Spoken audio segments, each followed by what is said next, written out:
Welcome back, babes, to another episode of the Rip the Mic Show with your girl Sunshine, and our guest today is Alex Huncho. Yeah! Everybody coming up! Woo! How you doing? I'm blessed. You looking good. I love what you got going on today, boy. Okay. Our pants kind of look, you know what I'm saying? Okay, yeah. You know what I mean? Yeah, God dressed me. You got that splat. Yeah, God dressed me. How you doing today? Happy New Year. Happy New Year. I'm feeling amazing. I am so happy to be here amongst my people for a new year. I know that's right. Yeah. You ready for them questions? Man, I'm ready for it. So what made you say yes to this interview? I want to... All right, so first... Nah, I ain't even gonna do that. All right. I want to... I don't mind talking about people. Come on, man. You know what I'm saying? You know what I mean? If I got something to give, you know, I'm going to do it. Let's do it. Let's have a conversation. I know that's right. I don't run from nothing. That's good. Yeah. So where you originally from? Miami, Florida. Yeah. So how was that environment growing up in the environment of Miami, Florida? It was You're cool, Florida, right? baby. Yeah. I'm a real deal Florida baby. Okay. All right, so look, it was cool, right? Yeah. Because my dad...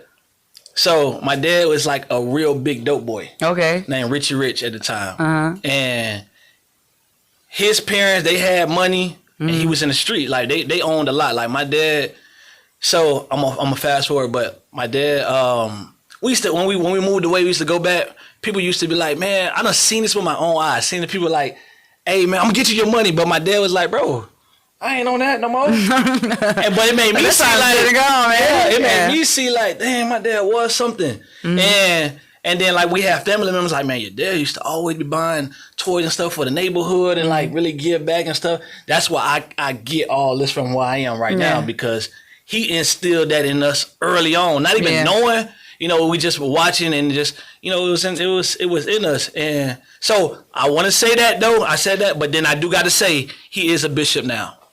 Okay. So he gave his life to the Lord. I ain't giving no credit to the devil. I know that's right. Okay, that's good. Yeah. So he's definitely highly favored and blessed. Absolutely. Just like you, right? Absolutely. All right then. Yeah. So growing up in Florida, what lessons and things did you learn, and what was your childhood like? My family always took people in. Mm-hmm. It was always like a welcoming thing. Yeah. You know, for some reason, I don't know why they felt like that was their responsibility. I think that was probably the era, because my mom was like that. Yeah. And my grandmother's like that. Yeah, so they was, and again, like being that my dad was like in the streets and his people had money. Yeah. So they always be telling stories like, man, y'all used to be able to just point stuff in the magazine and then y'all have it the next day. Y'all was kind of like spoiled and stuff like that. But yes, with that, and then, you know, we had times where we had to struggle because when they said no to that lifestyle,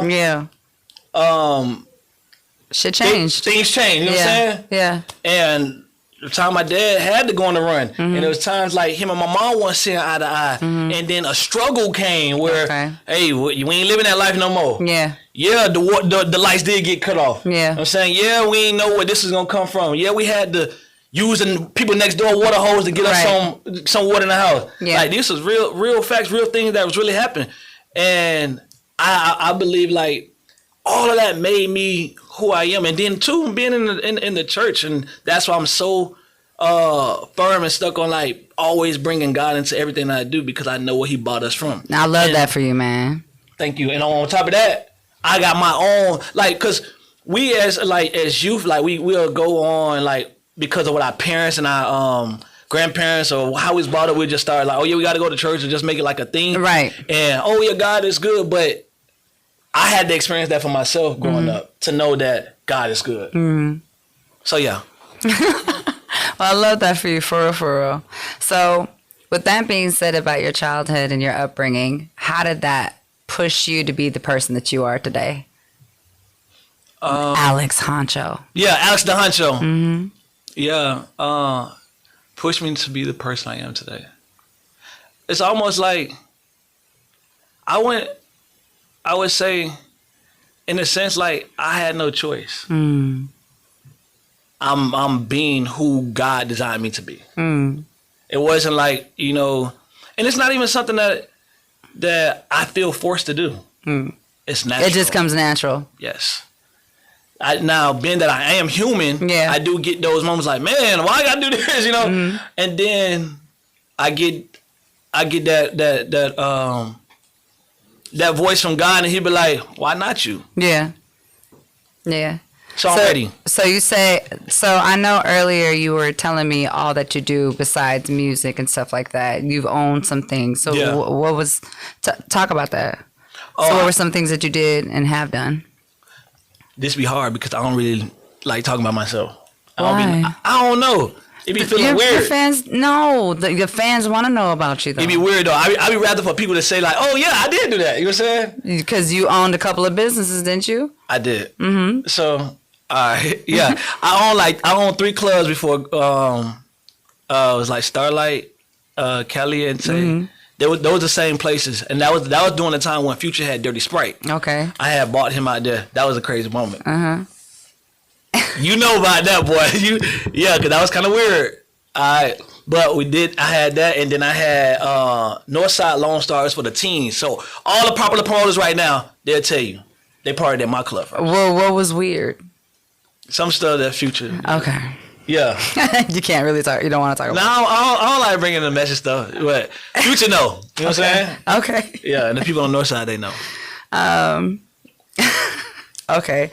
Let me interject. Go ahead. Sorry. How did you? Hey, Doe, how you doing? Hey, how you? Big Doe's here. What's happening? I'm just creeping in. Yeah. But how did you get your start out here in Atlanta? What got you started? Okay.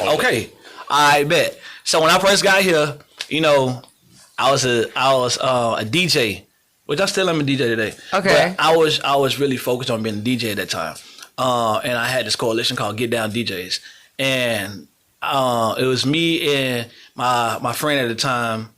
We was like, we came up with this idea. It was like, man, listen, in order for us to do this, we have to really like go and take over all the clubs. So went to some promoters and club owners like, man, you ain't even got to pay, just let us rock out. You tell us what you think. And from that moment, we started taking people jobs. And I was booked like 3-4 times a night going from club to club.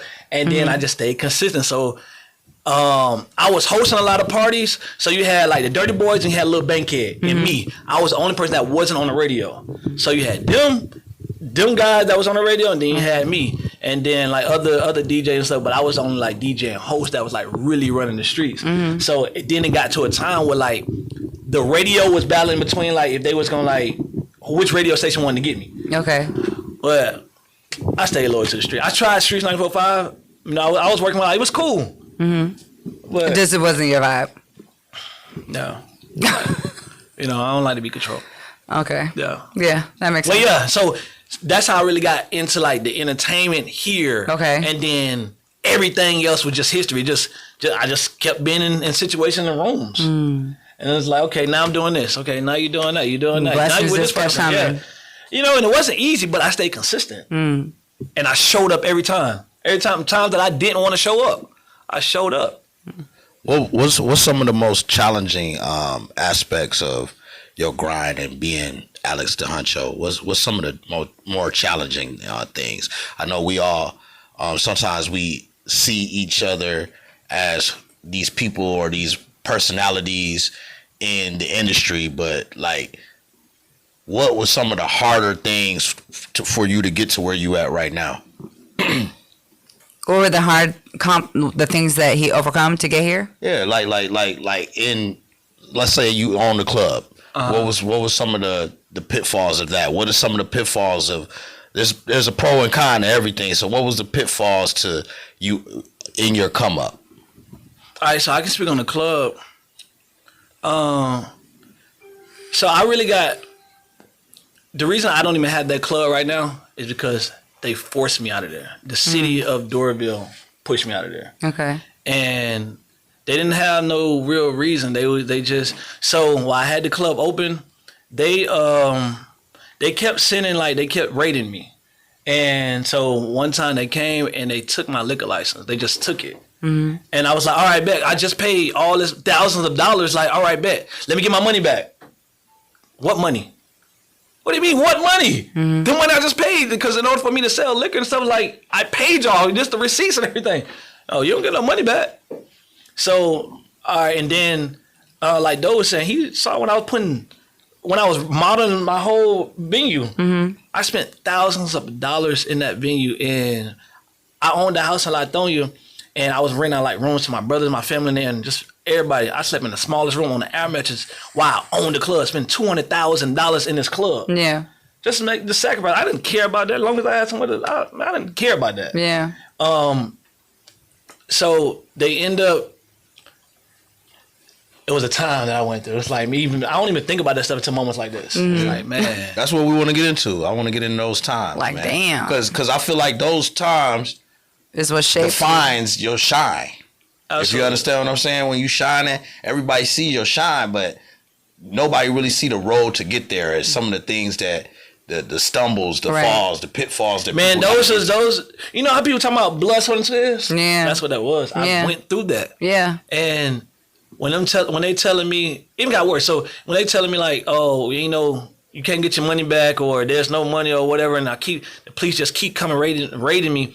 So I'm doing everything right, I ain't doing nothing illegal, nothing. So I hired like like when you had the club, you hired the police to come sit out there, whatever. I did that. So there's this one cop, I'll never forget him.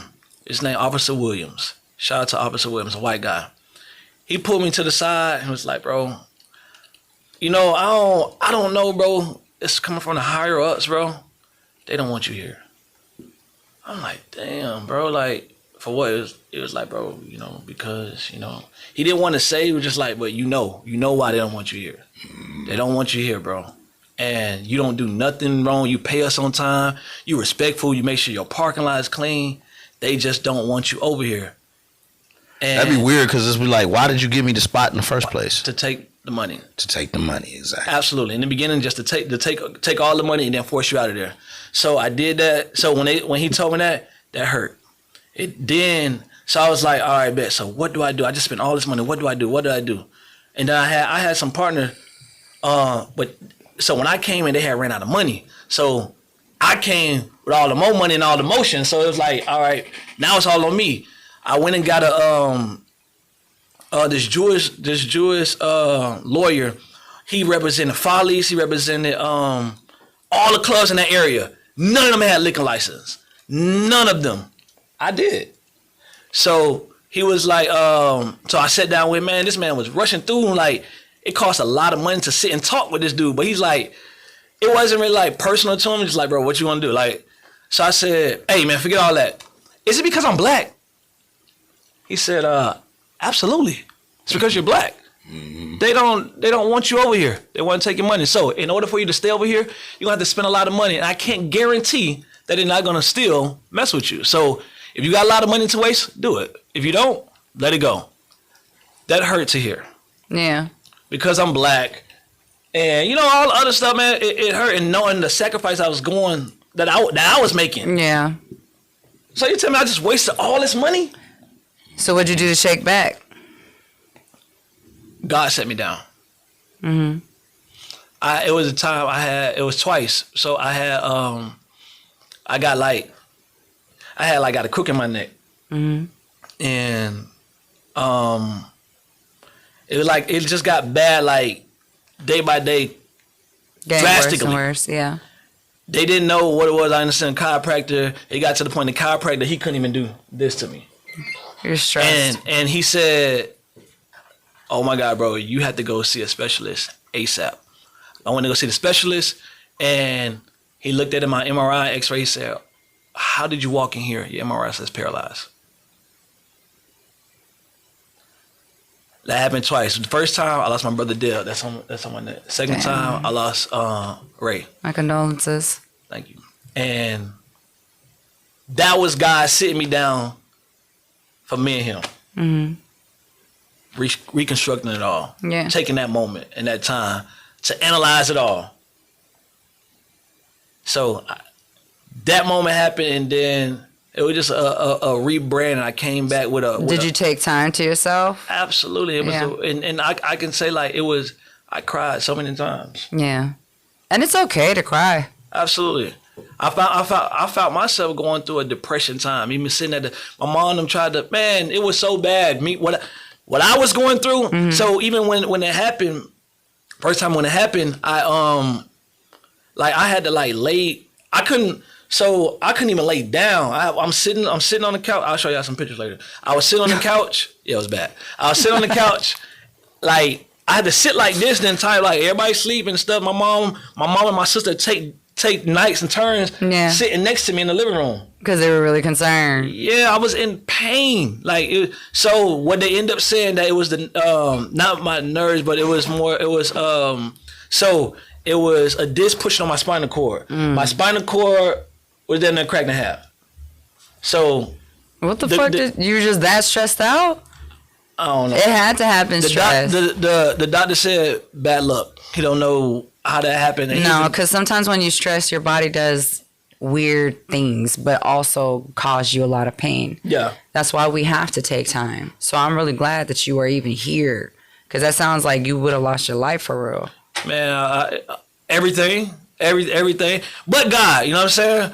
But God, I'm so happy. That's why where I'm at right now, and some people don't be understanding, like, man, how is he the way he is, and why his mind, bro. I know where the plan the devil had for me. Yeah. And I know what I've been through. Yeah. So, man, listen, man, I'm feeling good and feeling great. I'm in a great place and a time in my life where a lot of things that God has spoke early on is happening right now. I see it clearly. And the world's seeing it. So, I'm good. So, what you got going on in 2026 that you're willing to speak about? Everything. Everything. So I do have a management company, and branding. Like, I do everything. What is it called? The Bray Agency. Okay. Yeah, the lightning. That's why I got the lightning bolts on right here. Let me get y'all right. These lightning bolts on both sides. Yeah, the Bray Agency. That's my company, man. Shout out to my team. I have an awesome team and an awesome staff. Shout out to y'all. Man, I couldn't do it without. I've done it without them, but now it's so much easier. Yeah. I can breathe. Yeah. Less stress. Mm-hmm. The and that's artists, important. Yeah, for sure. I got artists and I got influencers on the team, man. Everybody's great. Shout out to Big Marco, Destiny Lynn, Bari, Chanel Rose, who else I'm missing? Oh, Honey. Yeah, it's a lot. Like, okay. All right, them exclusives, right? So, but there's a lot more people that I do have, but them like my exclusive clients that I have right now. So yeah, bet. Yeah. Well, we really enjoyed you coming into the Rip the Mic show. Yeah. Oh yeah. Oh no, my style though. Shout out to Pinky, and Kay. Okay. And my partner Jay Kelly. Yeah. All right, clock that. Yeah, gotta clock it. Yeah, well, we definitely want you to come back and keep visiting us, okay? Yeah. And we really enjoyed you here on the Rip the Mic show. Yeah, for sure. See y'all next time. Oh, y'all kicking me off? All right, man. No. All right. Hold on, just before you quit, real quick, we can edit that. Okay. Put that at the end. But I want to talk about, like, how did you are you an artist yourself? I be forgetting that. I do music. Yeah. See, he know, man. Yeah, he knows. So, yeah. I wanted to ask, from being an artist, how is the transition into managing artists? I feel like, is it seamless or is it more of a stressful? Because I'm an artist. Well, I was an artist myself, and then I went into the management field. We kind of do the same. Yeah, for sure. You know what I'm saying? And it was a hard transition for me to be able to sit back and let somebody else do their thing, because as an artist, I wanted to be the one that's yeah. Right? You know what I'm saying? So I was asking, was that hard for you, or how was that? It wasn't hard at all, because I always played that managerial role and that leadership in everything that I did. And when I first started, like, I used to manage my little brother and them. I never really cared to be on the forefront of things because I just like always handling the business. Like, I love doing. I'm infatuated with the business. Like, okay, yeah, making things happen and then seeing the results of it. Like, yeah, see, I love that. So it wasn't hard, and I think it's even easier for me because I came in the game where you had to really get out there and do that footwork, and you had to put that work in, that time in. Now it's just like, bro, you pay this. Oh, this what we gotta do. Oh, bet. All right. So I think too, with me, you got an advantage because I know that side, and I know this. You know what I'm saying? So I know, and then I know what the artist needs. I know what I'm an artist too. Yeah. So I know what you want. You know what I'm saying? As an artist, you ain't got to worry about that, bro. I know. You know what I'm saying? Yeah, I totally agree with you. I got the same similarities. I think that's what made this brand and any brand that I create.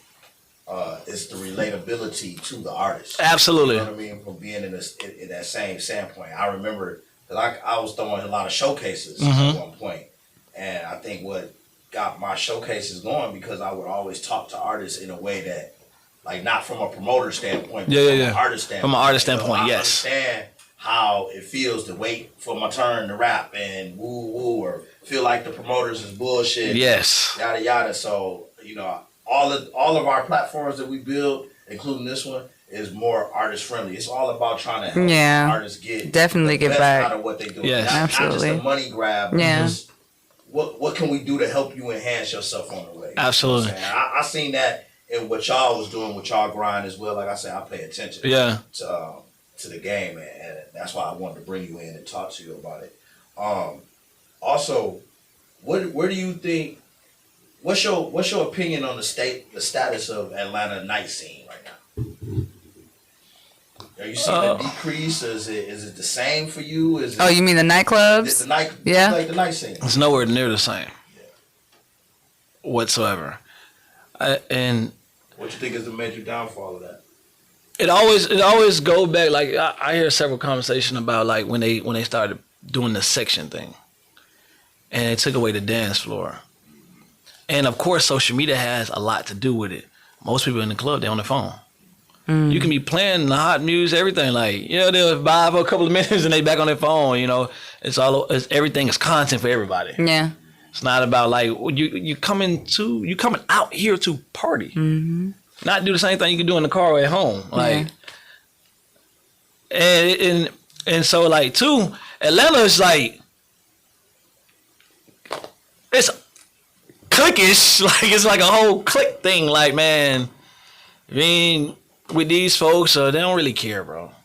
They don't, Luckily, I made my own name and got my own motion. I ain't with this group of people. I'm with my own. I built my own, so I can go throw an event over here, bro. If people gonna come, I can go do my own this over here, and bro, it's gonna do what it's gonna do because of me. I don't put that time and that work in. Yeah. But the scene is way different from what it was before, and now there's so many other lounges where it's set just for you to come and just do this. Like, hey, like, what are we doing? So, but if that's what it is, that's just what it is. I don't see it, getting better. I just say that's just what it is. Yeah. So even AI gonna be in there, so I don't know. So, like, I don't know about that. Justin, with the AI, are you with it or against it? man, I love it. It's easy. I use ChatGPT for everything. For sure. Yeah, I agree. Everything, contracts and all. For sure. I'm doing it. For sure. Yeah, I like it. Shoot, makes it easy for me. I ain't gotta hire nobody, man. Let's go. Most definitely. No, for real. What's the end game for you? Success stories. Everybody Everybody that I work with have a success story. Everybody. Of course, I'm not gonna please everyone. Yeah. I'm knowing that. Yeah. But if I have to say so, your story will be successful. But that says a lot about you as a person, though. You're more What'd it focused say? on other people having success stories along with you already being successful. So that's really deep. It's the bad hero. Depending on who's telling the story, the villain just might be the hero. Oh, I like that. Yeah. Yeah, that was really deep. I feel that way. I feel that way all the time. Come on. You know what I'm saying? Like, well, I take a different approach than that. What I just pulled out of what you just said, as far as building your own self, I was really strong on that. I be feeling that way sometimes too. Like, everybody ain't paying attention to what I'm doing, or why everybody go over here and over this crib, why they ain't paying attention. But sometimes you get focused because a lot of times when you building yourself up and you don't really need everybody, that road is a little bit less traveled, but it's more rewarding. from building I know like with Rip the Mic, I didn't have to go and link up with this person and that person to ride that coattail to get to where I need to go. So any success is on me. Any failures is on me. Absolutely. And I like to be able to do that and stand on your own out here. And I think me being from out of town, I'm not from here as well. You know what I'm saying? I think from when you're not from Atlanta, it's a little bit harder because you either gotta force yourself to get in one of these cliques or have a strong back to stand up. Absolutely. You know what I'm saying? So I always salute somebody that comes out and have that same mentality. I stood alone by myself for the longest. I was the first one. Everybody tell you, I was the only first one rocking cowboy boots by myself, and orange and walking the girl midget on the chain. When people laughed and talked about it, I was going viral before there was a thing going viral on all the major platforms, and I wasn't even doing that for attention. I was just being different, just trying stuff, just doing, being you, just being me, just doing stuff, and just started to see it doing something. Then even like when back then, like Snoop Dogg and Brian Pumper, they was like had something to stay reposting saying they was the first ones to put somebody on the chain. I was like, bro, whatever. I'm not even thinking about it. Yeah, but I wasn't even thinking to even do that because y'all did do. Like, I don't know what that was, but in a time like now, like that would happen. Like I know because I know what marketing is and promo and all. I know what that stuff is. So back then, I didn't say nothing. Now I say something. You know what I'm saying? Or I know how to redirect it in a way where it benefits me. Yes. I done studied it. You know, I know what to do now. Yeah. Now this has been a dope interview, man. I appreciate you coming through. Man, I appreciate y'all. Y'all got everything right. I appreciate the hospitality, everything. Like the questions, you know, the energy. I love it all. For sure, man. We look forward to you coming back. You spread the word. We gonna do the same. Yeah. And you're more than welcome to come back anytime to rock with us. So. Yeah, we just get everybody on the team to come through. Then I'll let everybody else know. There you go. Yeah. There you go. It is. Yeah, with the mic, yours truly, Alex Rodriguez, Alex the Huncho. I'm here with the gang. Man, it's been great. We appreciate y'all. Y'all check in next time. But right now, we out of here. Yeah.